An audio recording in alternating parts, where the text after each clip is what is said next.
Релаксирано со кафе, во друштво на неколку професорки подписнички на незината кандидатура за шеф на државата, Гордана Силјановска-Давкова, кандидатот на ВМРО ДПМН, го помина последниот ден од првиот круг на претседателските избори. Средечни поздрави од колешките кои дојдоа да присуствуваат на дебатата. Силјановска-Давкова досегашната кампања ја оцени како успешна. Ја видов Македонија од близу, ептен, сите проблеми на граѓаните. Тоа ме инспирира.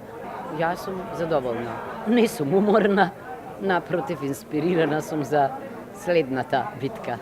Адутот на секој професор по право е владење на право. Тоа не е само мој адут, тоа е европски адут, првиот европски стандард.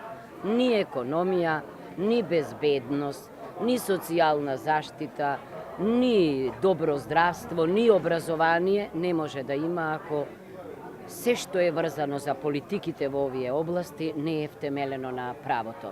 И кандидатот на владеачката коалиција Стево Пендаровски, релаксирано од изборниот штаб на улица Македонија со оценка дека кампањата во првиот круг се движела во рамките на демократскиот капацитет. Можам да кажам дека сум задоволен дека ние тројцата кандидати се движевме во рамки на кодексот за фери демократски избори кој го подпишавме на почетокот.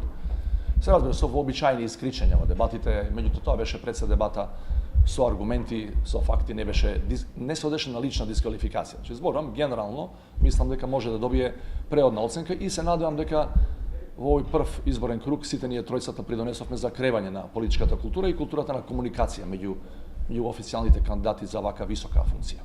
Во недела вие со вашиот глас одлучувате за сопствената иднина, за сигурна иднина на нашите деца и за стабилна иднина на нашата држава.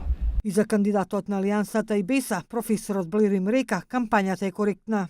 И тројцата кандидати ги повикаа граѓаните во недела да излезат и да гласаат. И Пендаровски, и Силјановска, и Река поединечно порачаа дека се вистинскиот избор за претседател на државата.